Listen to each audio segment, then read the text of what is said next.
How do I know when I know enough to be a developer, to start calling myself that and actually getting paid to be able to do this? Now, this is a crucial point in your career because you're ready to make that leap from learning how to code to getting paid to code. But the big question a lot of people have is, can I do it? Can I finally make this leap? Well, let me help you figure that out. Hey there, I'm John Morris here, johnmorrisonline.com. Welcome back to another episode of The John Morris Show.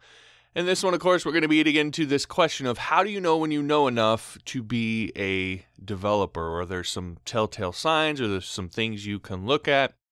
And this episode is going to be a little bit of tough love at first and sort of give you the hard nose, how you know for sure, and why it's less about opinion and more about fact. And then I'm going to sort of soften up a little bit at the end and show you one way that you can sort of get an indicator of where you're at before you actually expose yourself to that hard nose yes or no answer. So that's what's coming up in the show. Of course, before I do that, I do want to encourage you to head on over to store.johnmorrisonline.com. If you are in that learning how to code phase, then a lot of great coding training over there for you, including my PHP course, object-oriented programming courses, my Upwork course. If you are ready to get into getting paid, that'll show you how to build your profile on Upwork. Again, all of that at store.johnmorrisonline.com. You'll get the coding training you need. You'll also be helping to support the show so I can continue to do this for you on a daily basis. So I'd greatly appreciate that. Also, Udemy links, Skillshare links, all that's over there. Again, store.johnmorrisonline.com, and you can use the coupon code JMO at checkout for 20% off anything in the store.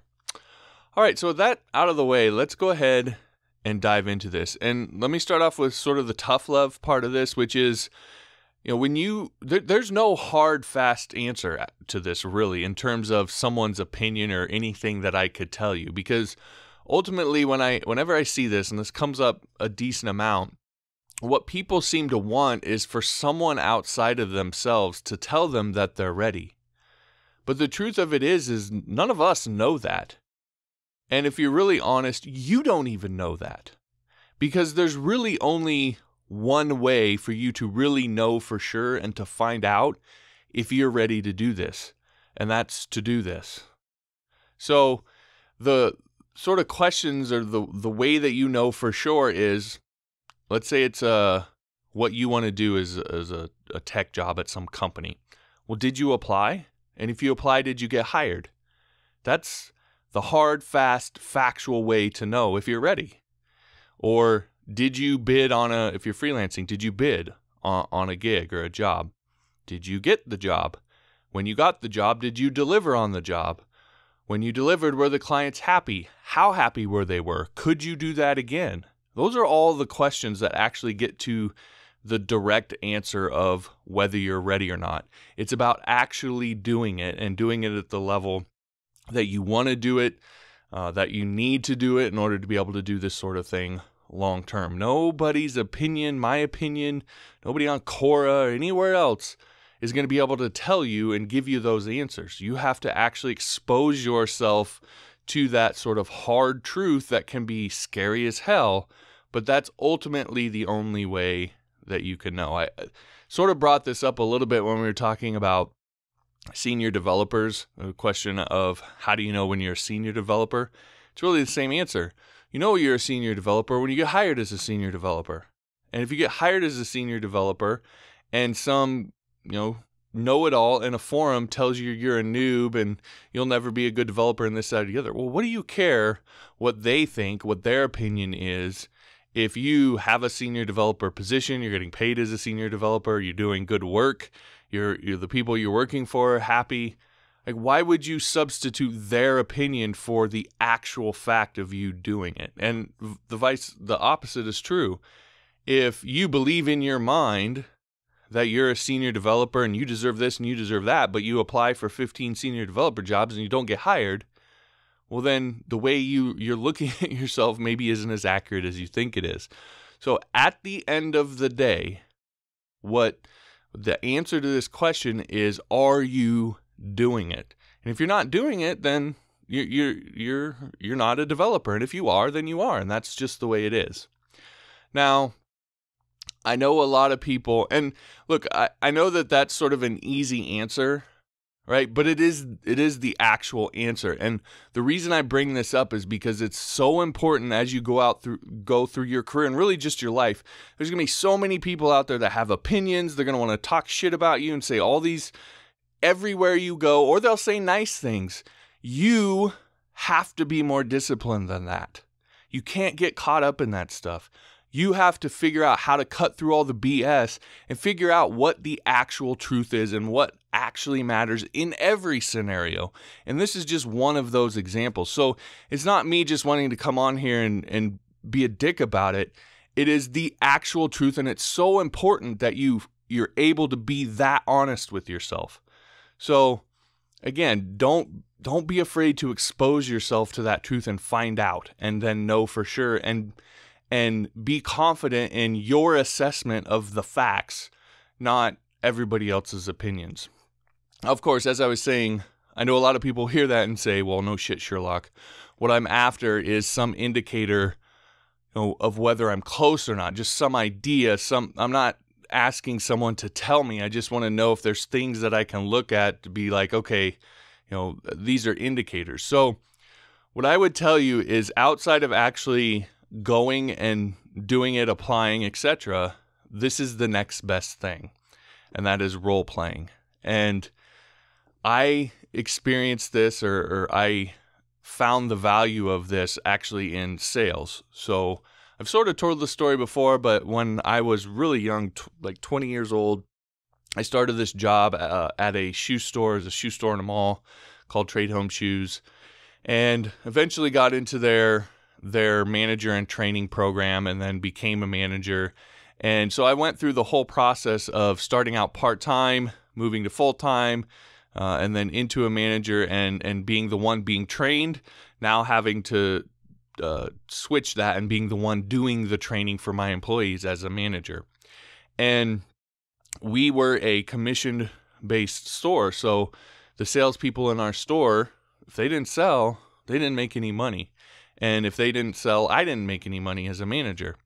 And so training in that environment was very, very important. We did a lot of training. And the number one thing that we did was role playing. And the reason why is because role playing is the next best thing that you can get to real life. Now, it might sound a little silly, but I can tell you every single one of the salespeople that I had that eventually did really, really well, and I had several of them that became really good salespeople, they did it by digging in and really going hard when we did the role playing. And I was a stickler about it.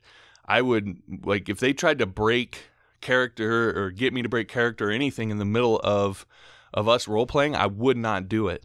And it really helped make them a lot better salespeople. So role playing can be really powerful when it comes to giving yourself some sense of what the real thing is going to be like. So if you want some indicator outside of actually going and applying, then what I suggest you do is you design a scenario for yourself. And you can make it as detailed as you want. So if it's, maybe it's for a freelancing gig or for it's a regular job. Let's say you're going to do a regular job. Okay, actually fill out your resume. So, see if you can find someone who will role play with you, that maybe someone in the industry that you know, or a friend or a family member who you think could do a good job of this. But fill out a resume and submit it to them, and then have them look over it and sort of give you their feedback if they were the hiring manager. Do a mock interview with someone. Go into an interview, have them ask questions. Then pretend maybe you're working at the job and you get a project and you have a deadline to meet. Design a project that you would have to complete and give yourself a deadline, and try to put yourself in that mindset of, this is me working on the job, delivering on this for a company, and make it something that you don't already know how to do, that you're going to have to learn some things. Or if it's a freelance gig, pretend you have a client and they've asked you to work on a project and you have a deadline, money's on the line, all of that, and you need to deliver on it. Again, something that you don't already need to do. Again, if you can get a friend or a family member or someone you know to role play with you and help you to be that sort of other person and explain to them what you're doing and all that sort of thing, that is the next best thing that you can do to actually going and applying, actually going and trying to get a freelance gig, and just see if you can hack it. See if you can actually deliver, if you can make them happy, and how it felt, and anything that you learned and so forth. And don't just do it once. Do it again and again and again until you get to the point where you're like, I'm going to apply, or I'm going to go on here and I'm going to bid. So that's the one thing that you can do to sort of ease that transition. But again, at the end of the day, the answer to this question is, how do you know when you know enough? Is when you can actually do the job, when you can go and deliver. And there's no way to know that. There's no check boxes. There's no set of things that anybody can lay out with you. And I've seen people try and do it, and I know people respond and be like, well, you need to know this.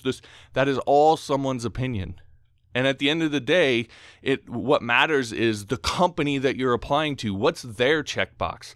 Or the client whose project you're going to work on. What's their checkbox? And nobody can tell you that. So you just need to get out there. It's a fear thing. It absolutely is a fear thing. I understand that, but you have to do it. You have to get over it.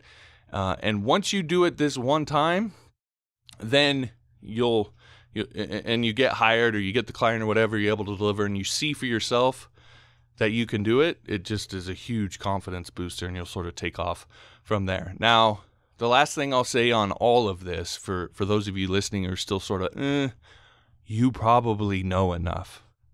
Most of the people who are thoughtful enough to even ask this question probably already know enough to get some job somewhere, or to be able to deliver for some clients somewhere. You probably know a lot more than you think you do. So that's why I constantly push people to apply sooner than they feel like they're ready, to try to get clients sooner than they feel like they're ready, because you have to get over that hump. And if you just keep piling up things that you think you need to learn before you're ready, you'll spend the rest of your life piling those things up, because you're never going to feel that way. The only way to feel that way is to go and do it. So that's my get off my grass, old man sort of answer for you. But I do think that is the truth. And those are some things that you can do to help you sort of get over that fear and get out there and actually do it. And again, nobody else's opinion out there really matters. Don't worry about, it doesn't matter what they think. It doesn't matter what I think. All that matters is what you know. And that's what you need to focus on. All right. Now, of course, if you want to get the skills to be able to deliver on projects like that, and you know you still have some learning to do, then I do want to encourage you to check out my PHP course, because not only are you going to learn PHP and learn the language, which you are very much in depth, but you're also going to learn how to program. And you're going to learn how to actually build applications, which is important. It's more than just learning a language. It's learning fundamental programming skills, which is ultimately what I want to give you. So the language is a vehicle to learning how to do that. And then once you have that, if you want to learn another language, well, you already have the programming principles in place. Basically, you just need to go and learn some syntax and some of the nuance and so forth. But you already know how to program. And again, that's what I teach you inside of my PHP course. If you want to learn more about that course, it's over at johnmorrisonline.com/PHP. If you're actually listening to this on the day that I posted it, Udemy is actually running a $10.99 deal right now. So you can get the course for just $10.99 over there on Udemy. Again, the link, johnmorrisonline.com/PHP, will take you right where you need to go for all of that. All right, that's it for the show. If you like the show, I'd appreciate it if you share it with someone who could stand a little bit of tough love when it comes to this question. Again, whether that's a person or a group or community, whatever, I'd really appreciate that. Also, all the past episodes of the show and the links for subscribing on iTunes, Android, TuneIn, and everything else are over at johnmorrisshow.com if you want that. And finally, if you'd rate and review the show over on iTunes, I'd greatly appreciate it. I will also give you Module 1 of my PHP 101 course for free. All the instructions on how to do that and how to get the free module are at johnmorrisshow.com. Just click on the Start Here link at the top. All right, thanks for listening. We'll talk to you next time.